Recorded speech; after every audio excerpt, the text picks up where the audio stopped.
Oi gente, meu nome é Amanda e já vou contar tudo pra vocês sobre o incêndio do edifício Joelma.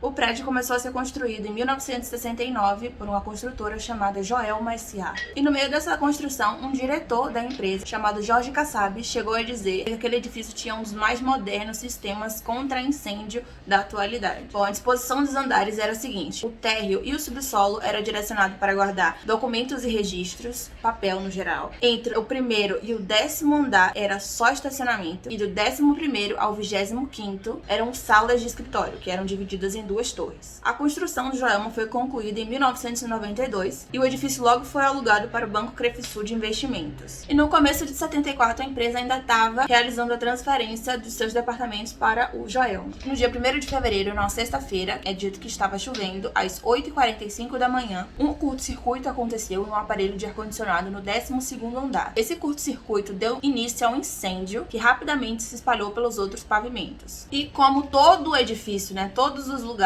todas as salas de escritório que estavam ocupadas eram divididas por divisórias, cheio de móveis de madeira, cheio de cortina, com carpete, madeira no chão, enfim, tudo lá era muito inflamável, o que ajudou com que o fogo se propagasse com muita rapidez. Tudo foi muito rápido. A partir do curto-circuito, depois de poucos minutos, já estava absolutamente tudo tomado pelo fogo. 15 minutos após o curto-circuito, era impossível descer pelas escadas do edifício, que ficava no meio de cada pavimento. Não havia uma escada de incêndio, então só tinha aquela escada para as pessoas descerem e ela estava tomada de fumaça e fogo. Não dava mais para as pessoas descerem por ali em 15 minutos, para vocês terem uma noção de quão inflamável era aquele prédio. Como se isso já não bastasse, os corredores daquele edifício também eram muito estreitos, o que dificultava ainda mais com que as pessoas saíssem dali. É dito que logo no início do incêndio, muitas pessoas conseguiram descer pelos elevadores, apesar disso não ser indicado, Qualquer incêndio que possa haver, você não deve descer pelo elevador, mas no desespero as pessoas desceram e uma parte conseguiu descer porque ainda estava funcionando logo no início do incêndio, mas logo eles pararam de funcionar devido a uma pane elétrica que causou a morte de, se eu não me engano, 13 ou 12 pessoas. Eu acho que foram 13 pessoas que morreram porque tentaram descer pelos elevadores. Eles ainda estavam funcionando, mas ele parou no meio do caminho e não abria, não conseguia fazer nada. As pessoas, infelizmente, morreram carbonizadas. É dito que além dessas pessoas que morreram dentro desse elevador, uma assessorista, que é uma pessoa que fica dentro do elevador apertando os botões e tal, que trabalha ali, também morreu dentro do elevador no 20º andar, quando aconteceu essa pane e parou de funcionar. Sem ter como deixar o prédio, muita gente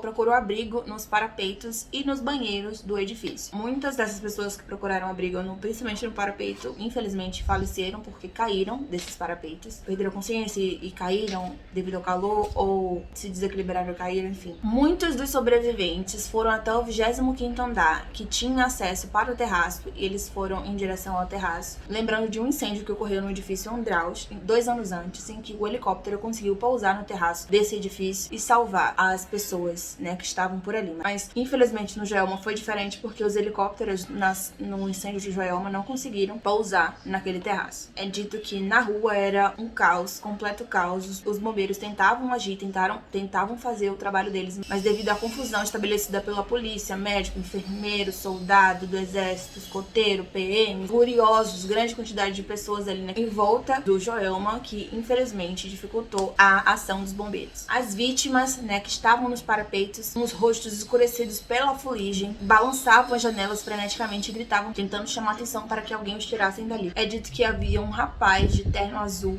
que mal conseguia se segurar no parapeito, que já estava com a perna para fora desse parapeito, pendendo do lado de fora, dando a impressão de que fosse pular. E embaixo desse rapaz, os bombeiros gritavam para que ele se acalmasse e esperasse que eles iam resgatar, mas sem sucesso porque ele não conseguia ouvir devido à distância que ele estava do chão, Mesmo com o megafone, é dito que os bombeiros e os policiais estavam com o megafone, mas ele não conseguia ouvir porque ele estava muito distante do chão. E outras pessoas pintaram com tinta amarela sobre uma faixa bem grande para as pessoas terem calma e que elas iriam ser salvas, que a ajuda já estava em caminho. É dito que ao ver as faixas, somente aí depois que eles veem a faixa, que eles conseguem entender que alguém já está vindo socorrê-los, que eles ficam mais calmos, dão um positivo, informando que estão entendendo, que estão vendo a mensagem que estava na faixa e ficam mais tranquilos. Eu não achei mais informações sobre esse grupo de pessoas que estavam com esse rapaz e esse rapaz. Não sei se foram resgatados. Nos lugares que eu pesquisei, ninguém mais fala disso.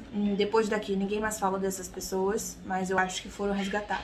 O Corpo de Bombeiros recebeu a primeira chamada às 9h03 da manhã. É dito que 2 minutos depois, viaturas partiram dos quartéis mais próximos em direção ao edifício Joelma. Mas devido ao trânsito, eles só conseguiram chegar ao local às 9h10. Quando as chamas já tinham tomado conta do 20º andar, as pessoas começaram a se atirar do edifício. É muito incerta essa questão da queda dessas pessoas do edifício. Não se sabe se as pessoas se jogavam ou se elas caíam, né, se atiravam devido ao desespero de sair daquele calor infernal, ou se simplesmente caíam dali. Mas o fato é que muita gente, infelizmente, caiu do edifício. Tudo isso mobilizou muita gente, muito apoio. Mais de 1.500 homens, entre corpo de bombeiros e tropas de segurança. É dito que 5 equipes de hospitais estaduais e outros particulares, 14 helicópteros, 39 viaturas e todas as ambulâncias da rede hospitalar. Então tinha um batalhão de gente para tentar ajudar as pessoas e os sobreviventes de tudo aquilo naquela loucura. É dito também que todos os carros-pipas da prefeitura e diversos outros carros-pipas particulares, além de vários voluntários que se antecederam qualquer pedido da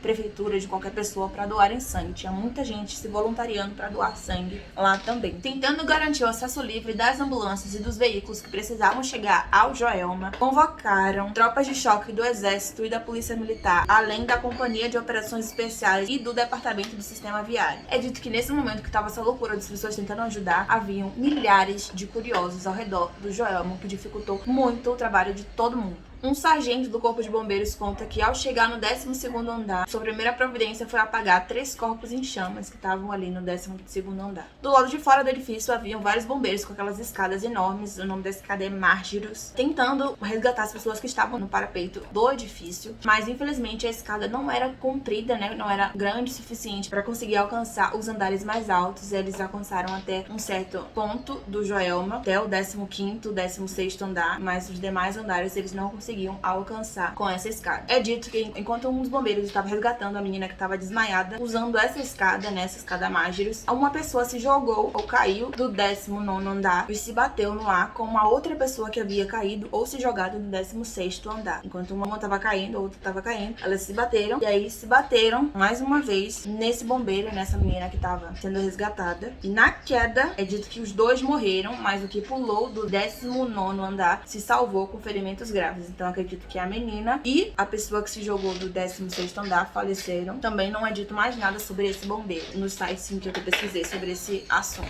Até os hidrantes daquela região, os hidrantes próximos ali ao Joelma, estavam com defeitos. Os bombeiros não conseguiram usar aqueles hidrantes. Eles só conseguiram começar a combater o fogo quando a prefeitura mandou 30 carros-pipas lá em direção ao Joelma. Só aí eles começaram a conseguir combater o fogo do edifício. É dito que exatamente o que aconteceu no incêndio do edifício Andraus aconteceu novamente no edifício Joelma. Os bombeiros simplesmente não tinham equipamento suficiente, o que dificultou muito o resgate das pessoas. É dito que um helicóptero da Força Aérea Brasileira fazia o resgate das pessoas que estavam no telhado desse edifício e que eram auxiliados pelos homens do Centro de Operações Especiais da PM. Outros 13 helicópteros do governo e de empresas privadas não conseguiram se aproximar do edifício por conta do calor. Aqueles helicópteros não conseguiam pairar ali muito perto do edifício por conta do calor. Eles não eram preparados para isso. Mas é dito que eles atiravam cordas, sacos de leite, água, tubos de oxigênio, tudo que eles conseguiam fazer ali, eles tentavam ajudar no teto do edifício. Depois é dito que eles participaram do transporte das vítimas até os hospitais. De acordo com o testemunho de um bombeiro, ele disse que depois das 10 da manhã, os corpos começavam a despencar dos edifícios. As pessoas começavam a se jogar ou cair de lá, assim, com muita frequência. É dito que todo mundo queria sair daquele edifício de qualquer jeito. Alguns chegavam a pular de 3 andares com risco de despencarem de lá de cima. Então muita gente caía porque ela tentava se pendurar, sair escalando, descendo os andares do lado de fora sem nenhuma proteção por conta do desespero do calor, até chegar a um andar em que a escada conseguisse alcançá-lo. É dito também que muitas pessoas tentavam fazer cordas, tentavam fazer as cortinas, os panos de cordas para conseguir escalar e descer do edifício, mas essas cortinas infelizmente rasgavam, né, porque não aguentavam o peso do corpo humano e essas pessoas caíam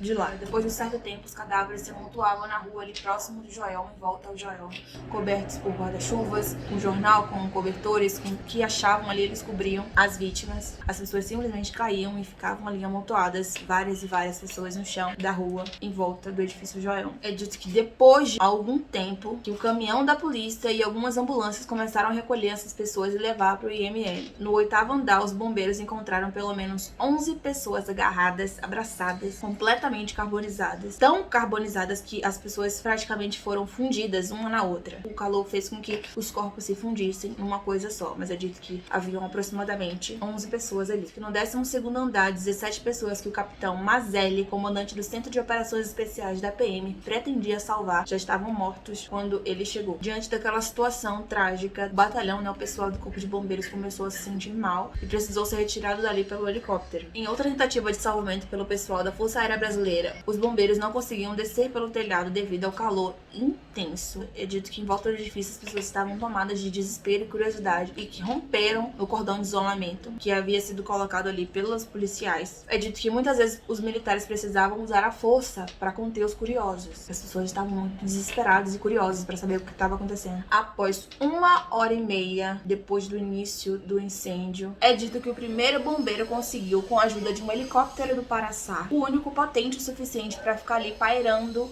em volta do edifício, enquanto o resgate era feito, chegar ao telhado. Mas nesse momento, muitas pessoas que estavam ali, que haviam ido ao terraço, já tinham morrido devido a alta temperatura. É dito que aquele telhado chegou a alcançar 100 graus Celsius. A maioria dos sobreviventes conseguiram se salvar porque eles se abrigaram em cima de uma telha de amianto que havia por ali. Nesse momento, 15 bombeiros ficaram intoxicados e posteriormente muitas críticas foram feitas aos equipamentos que os bombeiros dispunham naquele momento, além de diversas críticas sobre o regulamento contra incêndio que estava vigente na época. O regulamento contra incêndio que era vigente naquele momento era o de 1934, onde não havia obrigatoriedade de ter equipamentos contra fogo e nem escada de emergência. Foi dito também que os recursos concedidos ao Corpo de Bombeiros eram insuficientes, assim como o efetivo da corporação era bastante reduzido. Por volta das 10h30 da manhã, o fogo já havia consumido absolutamente todo o material inflamável do prédio. Apenas às 14h20, todos os sobreviventes haviam sido resgatados. É dito que todas as salas que o CREFSUL ocupava foi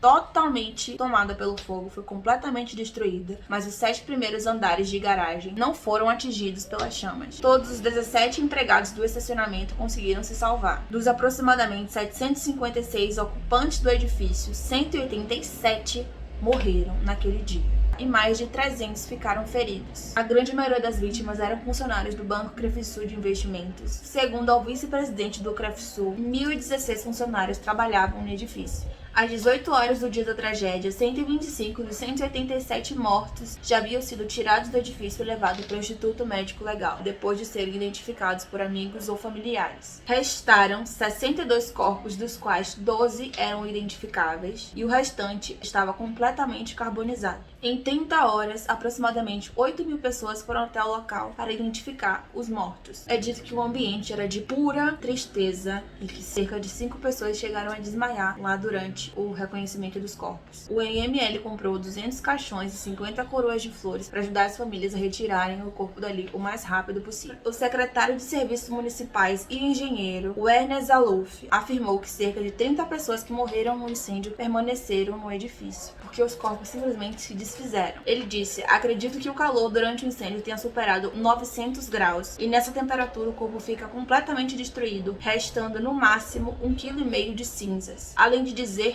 que a água que os bombeiros jogaram pode ter transformado tudo em lama. Eu vou abrir um parêntese aqui para falar sobre uma informação que eu achei referente às 13 almas de 3 vítimas que morreram infelizmente morreram carbonizadas dentro do elevador, todas juntas. E que quando encontraram elas, o corpo delas estavam tão deteriorados que não foi possível realizar a identificação dos corpos e essas pessoas foram enterradas lado a lado, todas juntas. E desde que essas pessoas foram enterradas em um determinado cemitério, eles atraem várias pessoas que são devotas dessas vítimas. Eles chamam essas vítimas de as 13 almas e eles acreditam que essas almas, essas pessoas que foram mortas, dão várias graças aos devotos, né? Dão várias bênçãos a essas pessoas. Então essas pessoas vão lá no cemitério, colocam um copo de água, colocam alguma coisa lá pra eles e essas vítimas os abençoam com alguma coisa. É algo nesse sentido. A tragédia do edifício Joelma ocorreu apenas 2 anos depois do incêndio do edifício Andraus e reabriu uma discussão em relação ao sistema de prevenção contra incêndio. Como já havia dito, na ocasião, o Código de Obras do município de São Paulo, em vigor na época, era o de 1934, um ano em que a cidade tinha apenas 700 mil habitantes, prédios de poucos andares e não havia a quantidade de aparelhos eletrônicos que tinha nos anos 70. A investigação sobre as causas do acidente, concluída em julho de 1974, apontava a Crefsul e a Termoclima, que era a empresa responsável pela manutenção da rede elétrica, como os principais responsáveis pelo incêndio. Afirmava que o sistema elétrico do Joelma era precário e estava completamente sobrecarregado. Além disso, os registros dos hidrantes do prédio estavam inexplicavelmente fechados, apesar do reservatório contar na ocasião com 29 mil litros de água. O resultado do julgamento foi divulgado em 30 de abril de 1975. Kirill Petrov, gerente administrativo da Crefsul, foi condenado a 3 anos de prisão. O Alfred George, proprietário da Termoclima, e seu funcionário, o eletricista Gilberto Araújo, e os eletricistas da Crefsul, Sebastião da Silva Filho e Alvino Fernandes Martins, receberam a condenação de apenas 2 anos. Eu não sei nem se eles foram presos,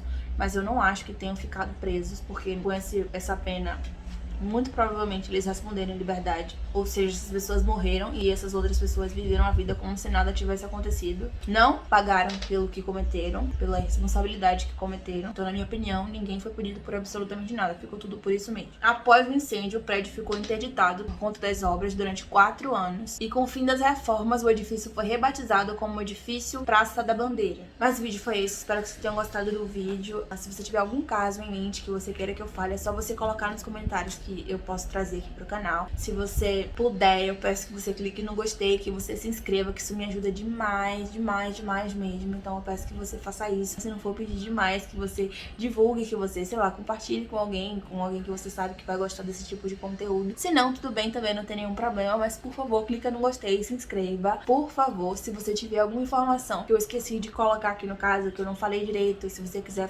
falar qualquer coisa comigo sobre esse caso, só você colocar nos comentários. Se você tiver alguma informação pra acrescentar no meu vídeo, eu agradeço se você quiser colocar no comentário. E é isso, eu espero não ter ofendido ninguém com esse vídeo, espero ter falado tudo direitinho, eu ainda tô pegando jeito. É um estilo de vídeo que eu não tô acostumada em fazer. E é isso, espero que vocês tenham gostado, não esqueça de clicar no gostei. Um beijo e até o próximo vídeo. Tchau!